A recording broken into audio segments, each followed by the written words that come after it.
Welcome to the Drive to Draw podcast. My name's Pete, once again joining the studio here with Phil Feckner. Mate, I actually made a little bit of a boo-boo last week. We did get to the 10th episode last week. Yes, I was listening to it during the week and I saw 10. I thought, hang on, we're plugging it that was going to be this week, so it's number 11. Legs 11, that's exactly right. I know what had happened. The YouTube was telling us 10, which is correct. Yep. But the audio side of it from Apple and everything had taken out a couple of podcasts and moved everything around. I believe you now, Pete. So good. Mate, how was your weekend? Well, bit mixed again, Pete. Yep. Side had Westlake on Saturday. The side had Westlakes covered, top side. And my rink had finished, but must admit the whole rink had a really good day, won by 7 or 8 shots. Yes. We were up by about 15 when I came off the green, and we managed to lose by about 4 or 5. Snatching the defeat from jaws of victory, hey? Yeah, and guess what? Today, same thing. Well, I won 30-8 today. Our rink, our whole rink had a magnificent day. Yes. But still couldn't cover. We had 2 rinks up and 3 rinks down. We couldn't quite cover them, even winning by 22 shots. But I must just give Roger Ward Jr. a shout-out for his beautiful greens down there at Semaphore. We played at Semaphore. Just spectacular greens, and the conditions were fantastic. I was just about to say, the perfect day to be down near the beach absolutely there. Beautiful down there. Hopefully they can attract some state events at some stage there. We played at Henley for the State Fours on Sunday. Absolutely magnificent greens and running very well down there at the moment. Unfortunately for Roger, they played... I don't know, some sort of tournament, and they shouldn't have played on a wet day, and there's a wheelchair. He's got 2 big patches in the middle, right in the middle of the green, where it sort of churned it up, and he's just struggling to get them growing. But we played on the outer, and they were beautiful. So it's a credit to him. He listens on. He told me today. Fantastic. So to Roger, thank you for your beautiful greens today, mate. Absolutely. We do have a couple of listeners that pulled me up on Sunday saying, "What's happened to the episode? What's going on?" I had that too. We did have some technical difficulties last week in getting it out. For some reason, it wasn't allowing the full episode, and then it was only letting half. So. Yeah, it's been a big week as far as all that goes, but I assure you it is going to be all fixed for this week. Yeah, I had a few calling me and let me know, and so I shared it all out when it came out, and like I normally do. So, we should be back to absolute normal as of this week. We'll see how we go, mate. Credit to some of the greenskeepers at the moment. I know we haven't exactly had the wettest of winters, but it seems like all the grass is certainly running very well. I was at Ascot on Saturday, Henley on Sunday.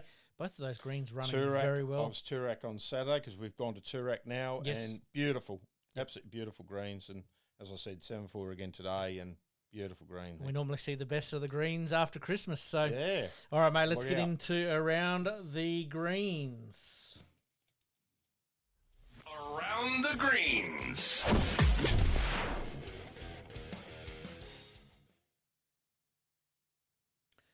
All right, mate, we'll do Division 1 and Premier League. I did plan on doing a little bit of the midweek stuff, but we might hold that over to next week and have a look at some of the country regions as well for that as well. All right, let's get started, mate. Where would you like to kick us off? Let's go Premier League round 8, Pete, hey? Yeah, let's do it. First game was Adelaide 117 to Lockleys 45, so it's a bit of a hiding there. Scotty Tholborn 37 to Theo Katsikas 14 was the biggest winning rink there. That's a huge result there for Adelaide. It is.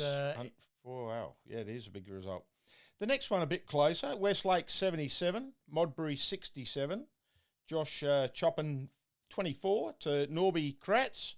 Send out Norby. He listens to our show every week. He was 14. So does Choppy, actually. He sent me a Choppy does too. Yeah, absolutely.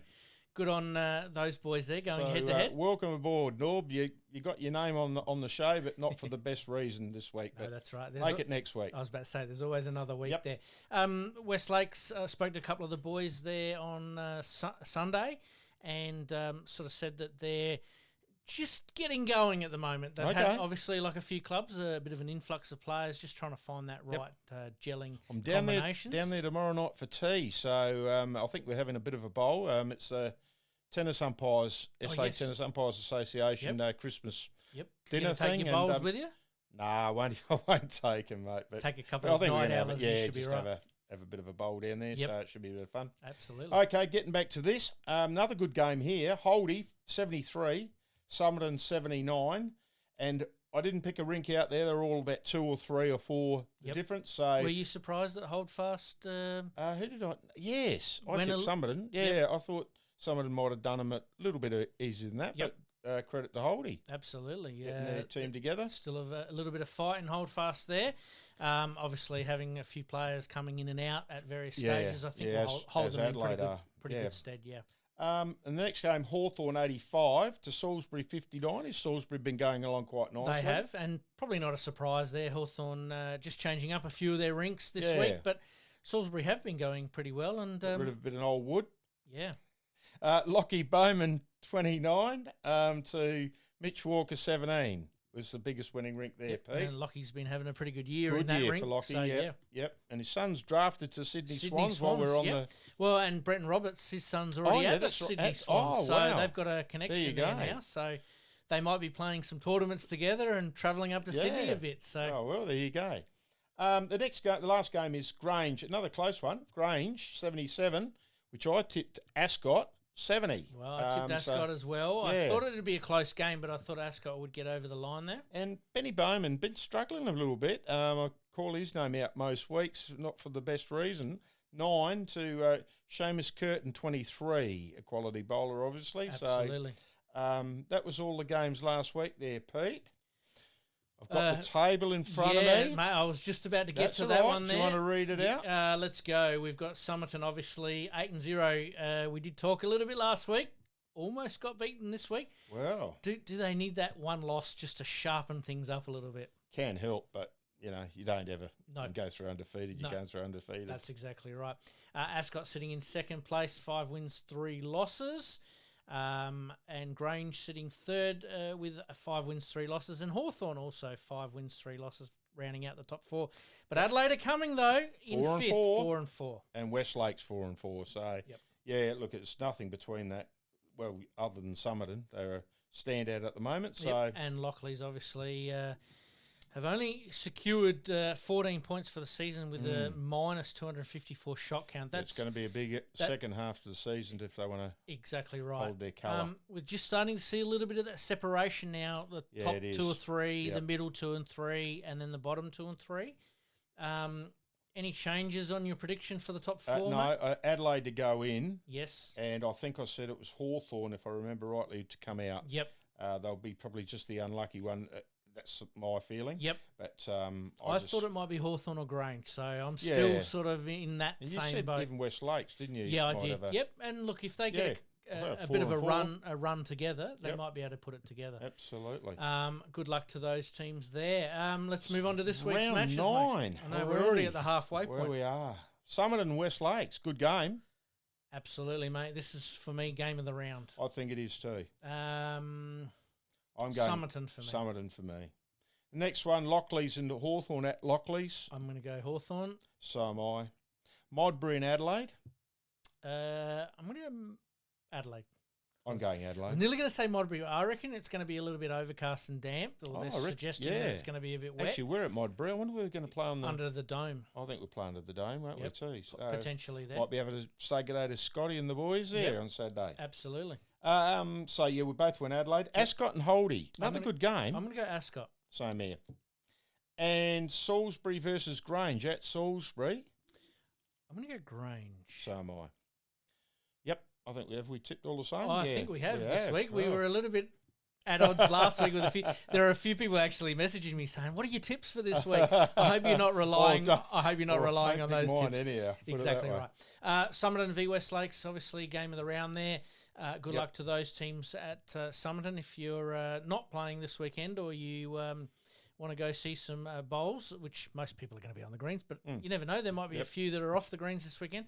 I reckon that's the game to get along to. I reckon you're right. I'm sure they'll promote it. All right, let's move on to Division 1, mate. Division 1. And a bit of an upset first up, I think. I think we both tipped Somerton. Yes. Somerton 67 to Port Noarlunga 86. Yes. Good win there for the Ports.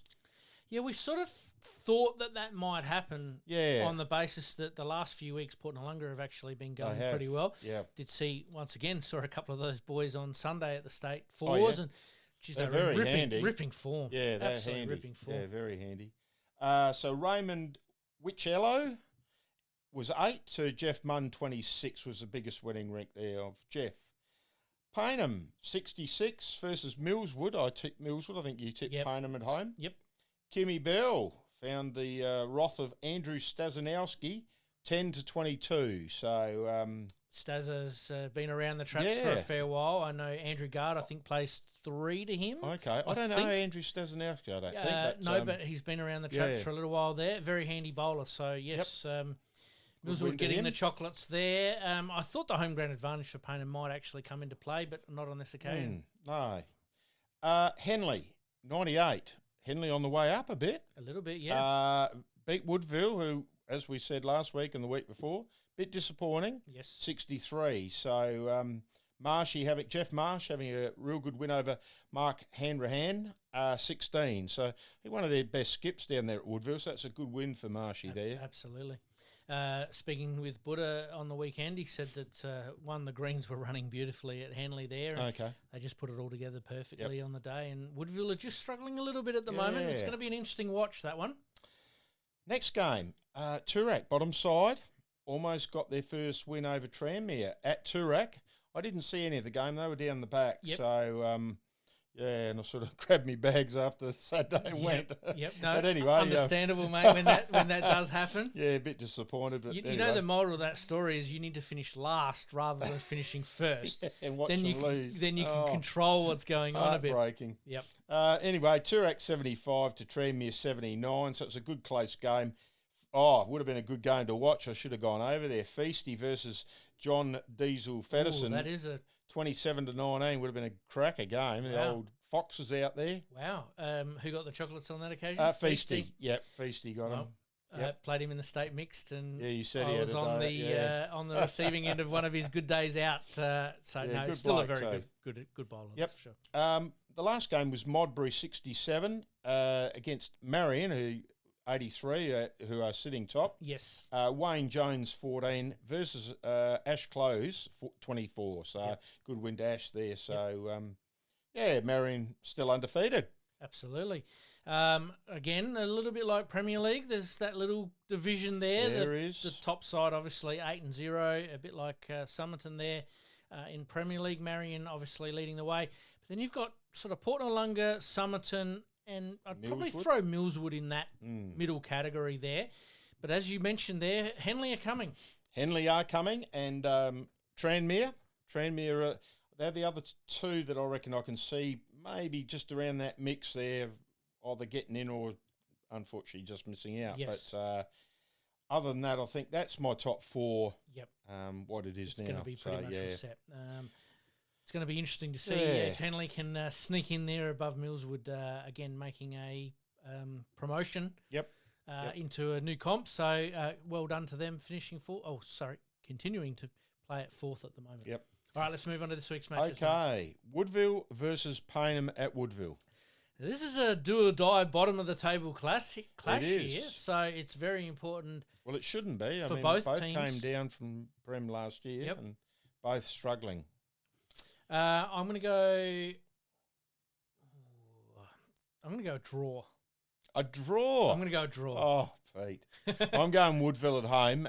I know the Paynham boys sometimes stand there and whinge and grizzle about the greens, but you got to play with what you got. And I'm going to tip Woodville at home. I'm going to tip Woodville at home as well. I am genuinely torn on this one here. No, I'm going to pick Woodville at home only because of the home ground advantage, mate. That's how I am. All right, Port Noarlunga v Toorak. Port Noarlunga for me. Millswood v Somerton. Game of the round. This one is game of the round for me. Somerton for me. Somerton for me as well. Just a little bit too much experience in that Somerton lineup. It's another good game. This is a good game. Marion versus Henley. At Marion? I think Marion, but I think Henley are going to give it a fairly good shake. I'm tipping Marion, and I reckon Henley wouldn't be surprised to pick up the points?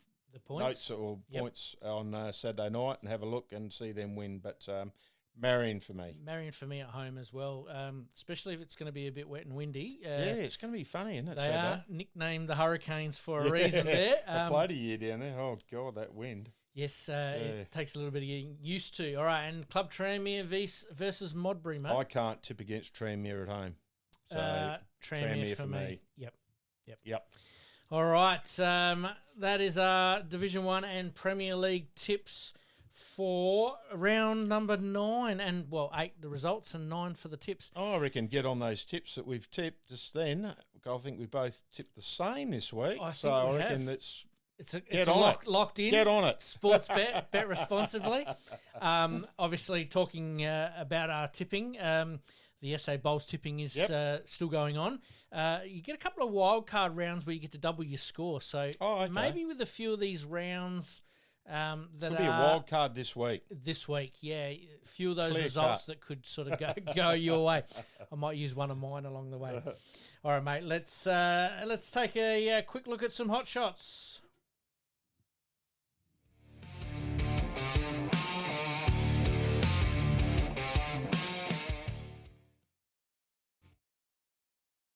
Extra little bit of weight to push it through.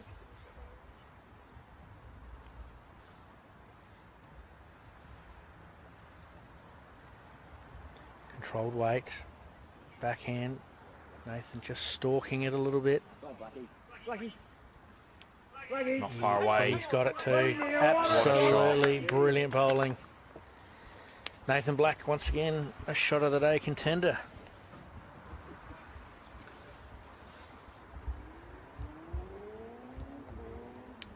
You called it, mate. I seen it.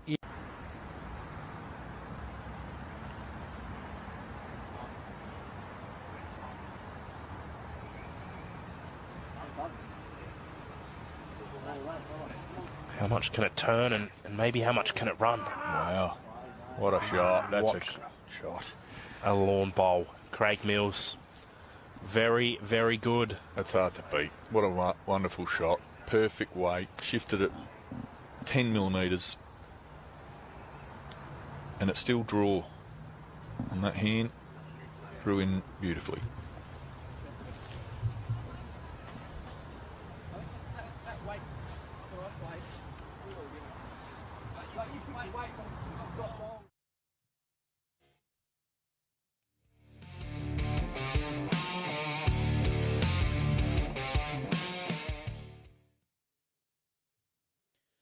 All right, mate. Obviously, Nathan Black and Craig Mills there producing some absolutely unbelievable bowls. Mate, but the one subject we've all been waiting for, that everyone keeps asking for, the Barossa Light around the regions, mate. Beautiful. No worries. Got it here in front of me. I love it. Round 9 up there, so they're a week ahead of us. Kapunda. And you tipped this one, I Pete. did. Kapunda 103 versus the ex-top side, Yadunda 65. Yep. So it's a big win there for Kapunda on their home deck. Yep. Caught up with Greenie on Sunday. Well, played against Jaden. Yep. And he led. Great He's kid. unbelievable, just dobbing them on left, right, and centre, and then saying, "Hey, come on, Dad, is that good enough?" Or no, absolutely had a great conversation with Greenie, and absolutely enjoyed the day. And I can see why they're going all right at the moment at the hangar. Well, at the hangar. Well, somebody actually replied today to our comment about Kapunda. It is the hangar. It's been confirmed. There you go. And I can mention that man again, Adrian Green. Yes. 35 versus Tate Rogers, 14. And Tate's had a good year himself. Yes. So that's a real good win for Adrian. Don't know whether he listens to our show, but Kat does. So shout out to Kat. There you go. Kat. Yep. Listen in and get the old man on board. There you go. I like it. Okay, the next game is Freeling 68, Tanunda 83. Both tipped. No, I reckon you might have tipped Freeling as an upset. I did. Alex Bryan 8 to Keith Ward 29. So good win there for Wardy. Yes. And a good win for Tanunda. Mount Pleasant 55 versus Lindock 85. John Webb played Sean Mahoney. John Webb 11, Sean 26. A good win for Sean and young Ashton and their rank. Yes. Lindock going along quite nicely. Newry, last game. I reckon I tipped Anguston here because I said I wasn't going back to Newry this week. Yes. So, but Newry with the great man. Yes. The mayor. The mayor. I did see the mayor on Sunday. He gave me a bit of thumbs up. And he gets a mention in a minute. Yes. Newry 85 defeated Anguston 74. Yes. the great man, Stuart, the mayor, Forbes. Oh, sorry, it wasn't. After all of that. Oh, you've pumped him It's up. Stewie Come on. Allen, sorry. Sorry, Stewie. He'll love that. I know he did. He had a good win, though, anyhow, Yes. but he wasn't quite as good as Stewie Allen. Yes. My mistake. Sorry, great man, but he's still got the keys to the town. Yes. Stewie Allen, 29 to Ian Ellsworthy, 12. So, and Elsy's a really good skip up there, very consistent bowler. So we'll go onto the table now. Yep, and it's going to be changed now that we've had a couple of little upsets there. It's a huge change. Yep. Newry go from second to top, Wow. 6 and 3. Wow. Lindok 6 and 3. Yadunda, who have held top spot virtually all year, 5, 3 and 1. Yes. Angaston just sneaking in, 5 and 4, but they've had more rink wins and more points than Tanunda, who are sitting 6 and 3. Okay. So And- shot difference is going to play a vital part here. And Kapunda are 5 and 4. So it's very, very tight. From 2, 4, 6th, first to 6th is There's not anybody. much between them. All right, well, we better get on to this week's tips because Oh. everyone's hanging out for them, mate. I know I had a bit of fun last week picking a few upsets, but I think I might be back on the favourites this week. But we'll see how we go. Seeing I gave Stewie Forbes such a big, killer, and then it was wrong, I'm going to go for Newry this week. Newry play Kapunda at Newry. I think the mayor's going to kick me out of the town. I might go for Kapunda. Wow. I'm going for the mayor. I'm going for his side. After Newry. seeing Jaden lead and Adrian playing 3 to Seamus Curtin, if he gets in a bit of a mood, look out. And then Kat, if she gets in a mood too, she's doing pretty well herself. Exactly right. So you're going Kapunda? I am. I'm going Newry. I'm going to stick with Kapunda. The match of the round is the next match. Okay. Other than that one, that's a good match too. Lindok and Yadunda, though. Second versus third. I'm going to go Lindok. I'm going Lindok at home. Yep. On their beautiful greens. Yes. Angaston versus Tanunda on the artificial up there at Angaston in between the vineyards and the... Just a bottle of wine at the halftime break. I'm going to have to go Angaston. I'm going Angaston. Yep. I think they're going to bounce back. And probably the bottom of it is the bottom of the table. Mount Pleasant on their artificials over there. Yes. Versus Freeling. Freeling for me. Mount Pleasant for me. And Brendan Tahini to be the rink of the week. Okay. Is the tip. It's Phil Nostradamus. I like it. He's already picking who's the rink of the week. No pressure. No pressure, Brendan. Any sort of events going on up in the Barossa Light at the moment that you can think of? There isn't. There's not much happening up there. We're winding down for Christmas. Christmas pageants on up at Tanunda tomorrow, Friday night. So we're a day early here today. Yeah, we are a little bit earlier today. So that's about all. Other than that, I can't. I haven't got any messages from anybody. No, that's okay. Just wanted to double check that there aren't any tournaments on. Obviously, we like to plug them as much as we possibly can. We'll talk about them a little bit later. Yep. But if there was anything happening with the Barossa Light, nothing in the Barossa. No, that's okay. All right, let's take a very quick break. Liking this podcast? Please like, rate, and subscribe.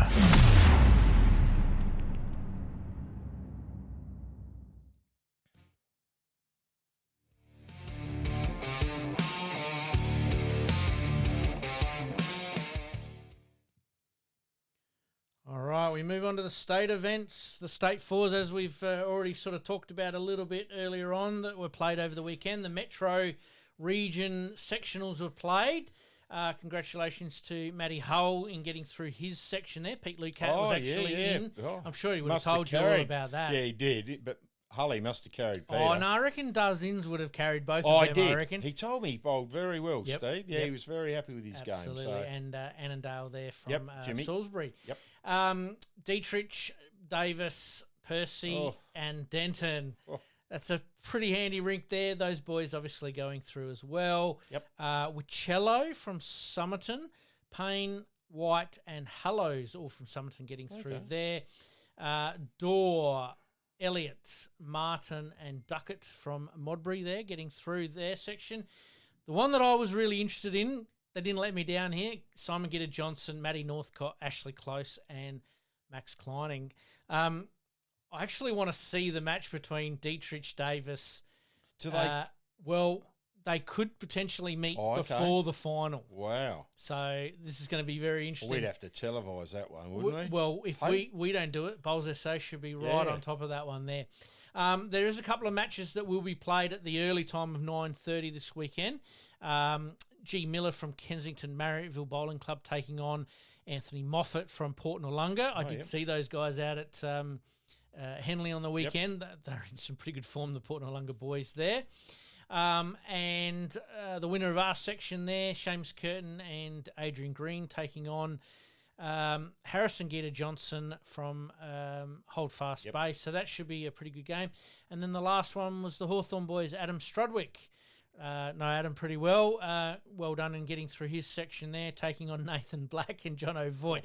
So tough game there, and that's at the Beaumont Bowling Club on Sunday. So if you're not doing anything Sunday morning, greens at Beaumont, nice little spot there on the corner. Yes, beautiful, absolutely. Yep. So if you are looking for something to do on Saturday and you want to watch some pretty good bowlers in action, that might be the way to go.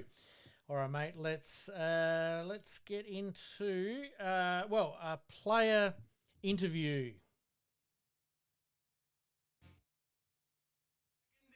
Players interview.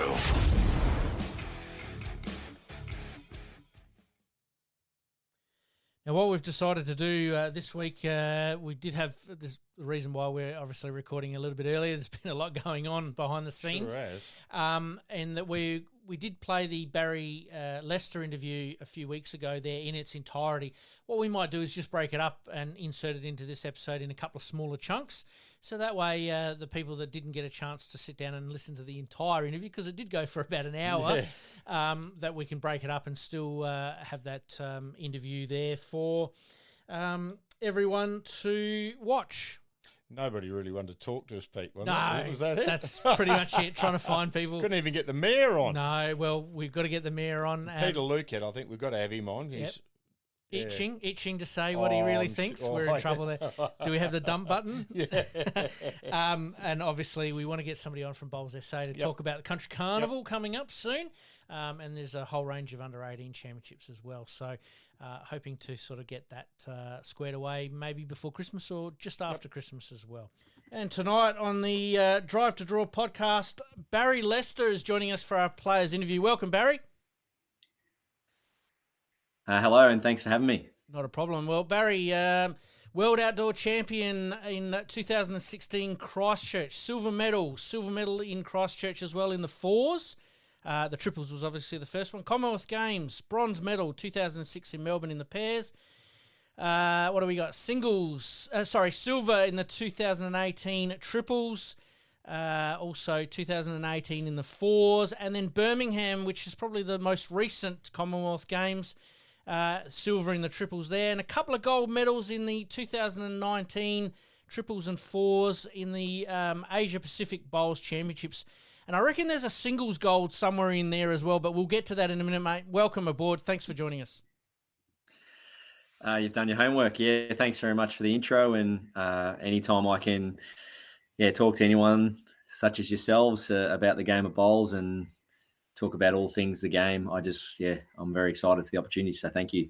Absolutely. I got on your page this afternoon and watched a few of your coaching tips, Barrie. I've got my single coming up, so I thought I'd better get on and have a look. So I watched a few of those this afternoon, so it was good. Getting sweaty palms talking to you, though. It's a pleasure. We'll have to report back to you and see how Phil goes. I think they're trying to organise it as we speak. Yeah, so. we are. So, good luck. Now, I looked up, 42 years old. When did you start bowls, Barrie? What age? My first season I was 14 in a little town called Wedderburn, an hour out of Bendigo. You're growing up in a little town like that, one milk bar, one pub, one bowls club, one tiny little school, 700 people. There wasn't sort of much else to do other than play sport, and I was a competitive beast as a kid, to the point where probably threw people the other way when it comes to me, but just competitive. And when I got the opportunity to play my first game of bowls at 14, my old man said, "Come down and have a game," and I did. What other sports were you involved with back then as a young lad? I'm assuming Aussie rules would have been on the cards. Yeah, like every other kid at that age, wanted to play AFL. Broke a few bones playing footies, which didn't help that dream. But I did reach state level under 16 football. Probably my claim to fame there was played with a witcher-proof boy up the road, Corey Jones. Played in the sort of state carnivals down in Melbourne, Windy Hill, and so on. So played in some decent school and state level football. Love footy, love my golf.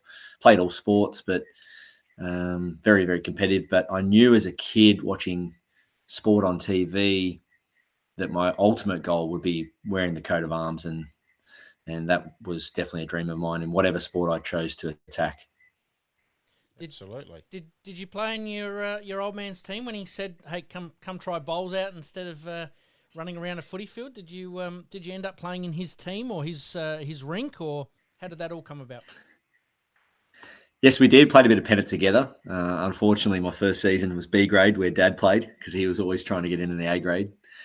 It was always a scary night in the household when the teams came out for pennant.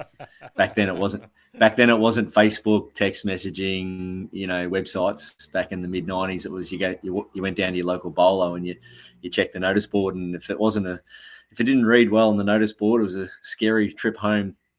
It was either reach for the beer in the fridge and knock a few down and get angry, or it was mum went to bed early that night when he didn't get picked. Love it. But yeah, we played a bit together, played club champs together, won club triples, club pairs.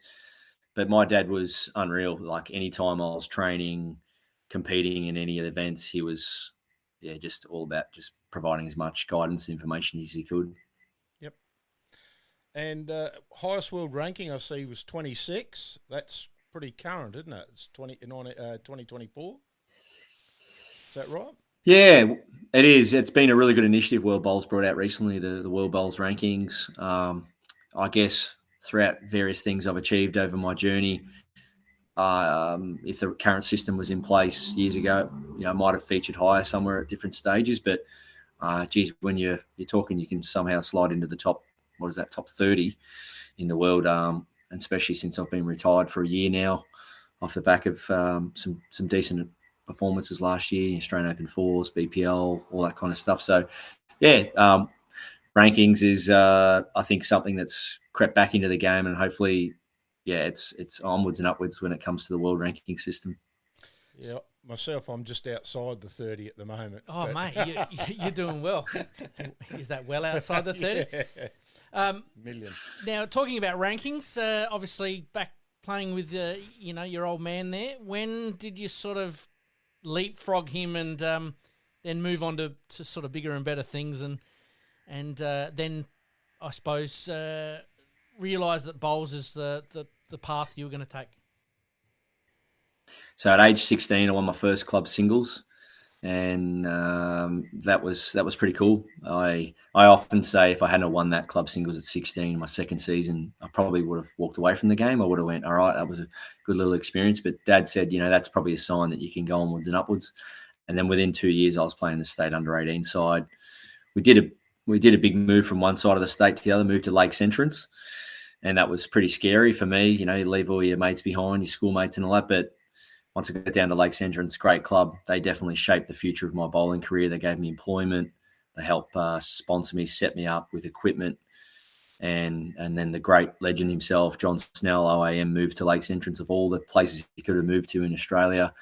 He's written books, played at the highest level. He decided to move to Lakes Entrance and become my mentor. And I was just a sponge for information under John. And that was when I was sort of 18, 19 years of age. So, playing state level. I remember my first plane trip was through playing bowls, so that was pretty cool. I'm like, wow, my first flight at 17, 18 was cool, wearing all the uniforms. I'm like, all my footy mates are just staying back in town playing footy, and here I'm on planes flying around Australia representing Victoria. So I wanted more of that. I was really hungry to do that more, and obviously my main hunger was to try and climb the ladder to go higher with the representative duties.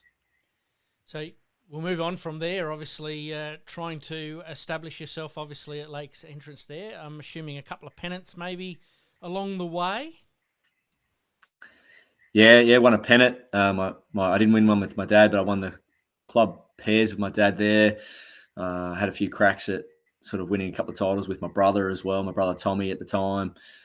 But yeah, won the pennant for Lakes, became the youngest player for Lakes Entrance and sort of Gippsland to make the state side. I think I made the Victorian state side at 20 years of age. And it sort of, it was really hard because being in country Victoria, 3.5, 4 hours from the city, you can only win what's in front of you. And I did win a lot, but I trained my absolute backside off. I was training 4 to 6 hours a day and working full time at the club. But the club gave me a lot of time off for work and sponsored me. So Lakes Entrance Bowls Club, forever indebted for what they did for me. But John Snell had a board meeting with them and said, hey, this young kid's going to go places. You got to get behind him.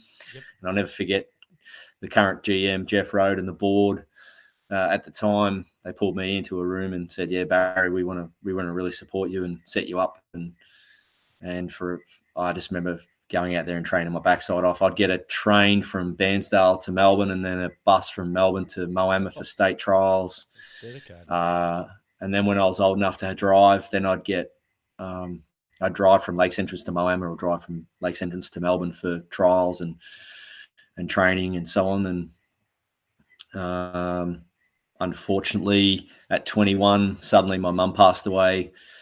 Really suddenly, and sort of threw everything out a little bit. She got to see me play for Victoria, but she didn't get to see me play for Australia. But that was a big sort of side step or step back in my life. Gave bowls away for a bit, but the whole Lakes Entrance, John Snell, the employment sort of set up was a huge nucleus for me to be able to get to where I am today.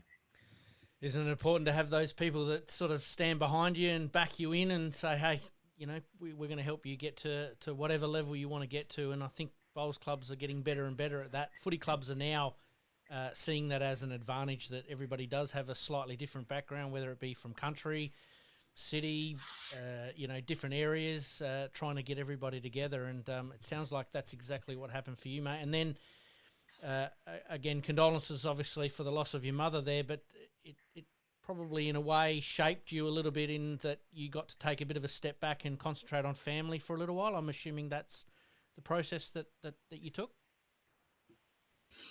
Yeah, mum was the one that, she prepped all your gear. She made you lunch. She drove you everywhere. And Dad was the mentor when it came to the game, but mum was always the one that made sure I was on time and set up and preparing really well. And yeah, I miss those days of waking up and seeing your bowls clothes folded on the end of your bed. All right, mate, let's get into the extra ends.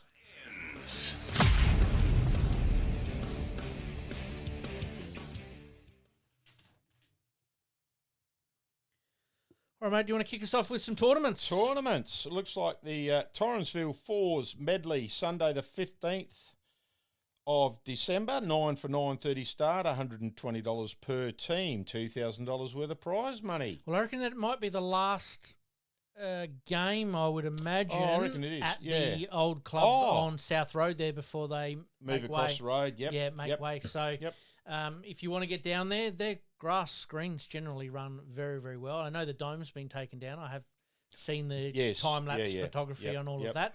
Yep. So, if you want a good day out there at the Torrensville Bowling Club, another one, get in contact and hopefully they've got a few spots available. Yeah, absolutely. Narracourt, RSL, Caveland Christmas Carnival, 3 bowl pairs, Sunday the 29th of December, 9:30 start for $50 PT. Per team. Oh, per team. That's cheap, isn't it? Yeah, that's very cheap. Cost you $500 in petrol getting down there. Well, this is the next one. I was going to say Narracourt, the RSL, have actually got the triples on the Monday. Oh, okay. So there you go. If you want to make a weekend of it, head down, obviously, over the weekend there. Around New Year's, you probably pick a caravan park or a cabin or a Airbnb, go down there, play your pairs on the Sunday and play your triples on the Monday. Make a real weekend of it. So really wanted to give a bit of a shout out there. And did you say you've got something? Yes, I have. I've entered the Two Wells on the 13th of December. Ring Paul there at the Two Wells Bowling Club. I've entered our team in triples. So who are you playing with? Now Peter Lucat and Johnny Nicolai, the great man from Edwardstown. I did catch up with Johnny on Sunday. Oh, did you? Yep. Good. He's still up and about. Still up and about. Good. So I need him on the Friday the 13th. Lucky for some. Oh, lucky for some. If you need an absolute desperate last-minute change, I might put my hand up for you there. Really? Maybe. We'll Take see a how we go. sickie. You must know the boss. I do know the boss. I am the boss. Very interesting there. Any clubs that have some tournaments out there, please let us know as soon as possible that we can promote them and try and boost a couple of numbers with the people that are listening. Or take a couple of numbers off. Of numbers off. That's exactly right. Because they're listening to us. All right, mate, let's move on to some national events. We have talked about it previously. The Australian Open returns to the Gold Coast. We'll keep promoting that a little bit over the next couple of weeks. But really, the big national news was that Laney McGorman coming bronze or equal third. Real good effort. In the World Champions of Champions there, representing Australia. Congratulations to Laney there. Went through top of her section. Got a little bit unlucky, obviously, in her one of her matches there that put her into the bronze. But that's a fantastic achievement. Absolutely. Not only heading over and playing over in another country, totally different conditions. And I did see some of the water on the greens. So very interesting. But conversely, on the men's side of things, Lee Strainer, world champion, gold. Congratulations go to him. I think that's his second world championship. Oh, is it? Wow. Absolutely having Where's he from? a day out. I think it's from Pete. WA. Oh, okay. Might be from WA. Good question. Yeah. We'll follow that one up next Okay. week. We might try and get him on the show at some stage. Let's That'd get be him on. Fantastic. All right, mate. Another event going on at the moment. I'm not sure whether you've seen any of this going around. Is the UBC events? No. It's happening at Dandenong at the moment. Normally, Adelaide has at least one team, whether it's the Streaky Bay Sharks or the Damons. Yep. Damon's team. But the Adelaide Heat have come back into it, and that's the Baldy brothers. Have actually got that team there, and that's being represented by Chris Rosannes, Cody Packer, and Mitch Sidebottom. So a couple of handy players there. I know that it's like a drafting process, and you can pre-select players, and they have wild cards, and it's done on scoring. Basically, the way to best explain it is that if you're attacking the kitty, you actually get bonus points. You'd be all right. Yeah, unfortunately. What you told me on the weekend. On the weekend. Sunday was all right. Saturday, unfortunately, went the wrong way for me. But, no, a bit of fun there. But you get golden touches and the most tournaments. So each bowl's basically got a value. And if you're leading the head at the crossover between the lead and the skip, there's points available there. Okay. So there's a whole multitude of different ways of doing it. This event now has been going now for about 3 or 4 years. It may even be slightly longer. We'll correct myself with something. Is that it's a great event to watch, and the Adelaide Heat have actually been thereabouts, top 2, top 3, top 4 for both on TV or both YouTube or Facebook. Oh, mate. okay. Yep. So I know that Fox 2 do some Okay. broadcasting of it, but I haven't seen any no. for this particular event. Yep. So congratulations there go to the Adelaide Heat, doing very, very well. All right, mate. As everyone wants to know, our big hot topics for the final here. But should bowls have a gather round? Well, when I say gather round, teams playing at one location for maybe a weekend or a or a round. SA teams. I can't look. Why wouldn't you do that? Well, the only reason I bring this up is my normal podcast with Malcolm on Tuesday nights. They did something similar in the cricket on the weekend where they had matches sort of in the morning. Then they sort of, as they broke over 2 greens, there was a little bit of period in time. So that way you sort of got that little bit of continuity, so everybody was at one venue for the whole. And I thought it was a really good idea, and I thought I'd bring it up for the bowls. You could actually do a couple rounds of it, couldn't you? Say 1 year you're at Grange, and then the next year, you work it out. Because each club's got at least 3 greens, at least 3 greens. And play all the Premier League on, staggered times or whatever. Exactly right. That should be quite good. Yeah, over 2 greens, and your third one could be used. So I'm going to throw it out there, and look, really encourage our listeners to get involved. Maybe it's something that we could potentially put forward. I know there's some double headers that happen sometimes with the Queensland Premier League. It's sort of just banking on that a little bit as well. Yep. And then you could expand it a little bit and maybe have, when the country carnival's on, you might even be able to have a couple of a round down here on that Saturday or the Sunday when they're not playing in the country carnival or before the country carnival.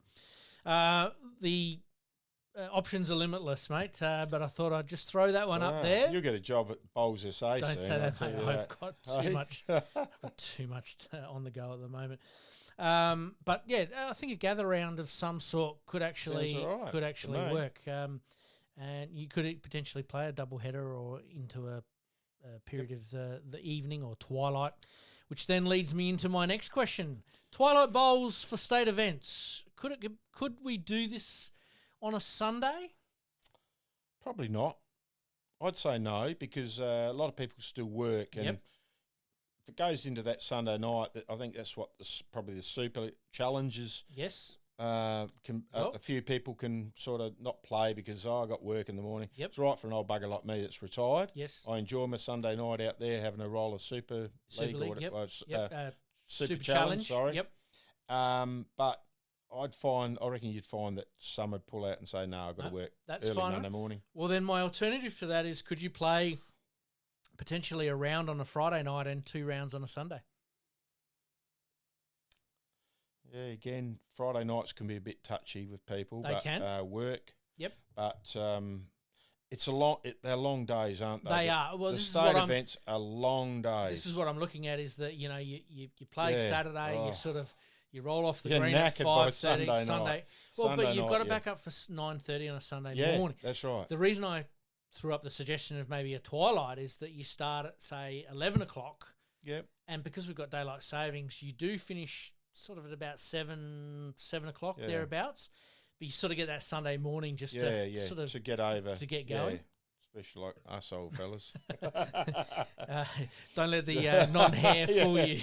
But yeah, I just thought maybe, potentially, just to open that up. It's something and then you probably could throw around. Yeah, the clubs that are hosting that could potentially, for their last game, could potentially do a dinner or have the kitchen open or something like that. Have people sit around and enjoy a meal and a beer after. It could be a good for revenue raising for that club that's actually taking on the advantage of playing state events. So the other one that I've got is if a club has synthetic or grass greens, both at their venue, should their top team be legislated? I suppose that's probably the way to put it. Should they be told that they have to play their top team on their grass greens? Ooh. It's a controversial one, but I thought I'd throw it out there. Who's going to tell them? Bowls SA? Well, I think that it has to be mandated, yeah. That wouldn't be bad because, I mean, you get there and you don't know whether you're playing on the grass or the carpet. Well, it's this week. I'm at Modbury, but I gather we'll be probably on the carpet because it's an advantage to them because we play on beautiful grass greens. This is the counter argument. Yeah. But if a club does have both, should their top side be required to play on the grass? I suppose not necessarily the top side on the grass. Should they be made to play on the carpet? Well, there you go. But not every club has carpet. No, but the ones that have got carpet. No, if they've got 3 greens of carpet, we can't do anything about it. Okay. But if you've got 2 synthetic or 1 synthetic and 2 grass, but you play your top side on the synthetic instead of the grass, could that be... I know I'm throwing a little hand grenade here to finish off worms, I reckon you're probably hoping. No, you got to throw these ideas out there. But I mean, you hear comments, that there's this beautiful grass green sitting there doing nothing, and our top side's playing on synthetic. Now, don't get me wrong, synthetic greens are fantastic, and there are a few out there that are brilliant. There's a few out there that have their little idiosyncrasies. I totally get that, and it's an advantage to the club that they are able to sort of use that. I get that, but if you've got grass available, then why wouldn't you be wanting to play on that? Yeah, that's probably Salisbury do it all the time, don't they? They never play on their dome under the dome. Unless it's inclement weather. Yeah, that's and right. I totally get that. Yeah, that's no problem. I mean, it's something that's for Bowls SA. They've got to make the call, don't they? As I said, mate, I just thought I'd throw a little hand grenade to finish us off there. But no, mate. You got to throw these ideas up. It's just funny. You hear a couple of things in the, on the weekend, a couple of grapevine, and you go, actually, that's not a bad little topic. Let's throw it out there and see what people think. So please let us know your thoughts on that one there. But, mate, we better wind things up. Been an absolute pleasure to have you on board again, Phil. A pleasure to be here. And we're well and truly into double figures now. Yeah. Episode number 11. Mate, I thank you for your time once again. Thank you, Pete. Thanks for having me. As per usual, We promise to do better. We're got to do better. We are trying. We are trying. And if there's any sponsors out there that would like to get involved, we'd love to hear from you. Jacobs Creek, Ben Murray Wines, Vecna Plumbing and Gas. There you go. Intersport. Kilkenny. I like it. Until next week, we'll see you then. Thanks. Mate.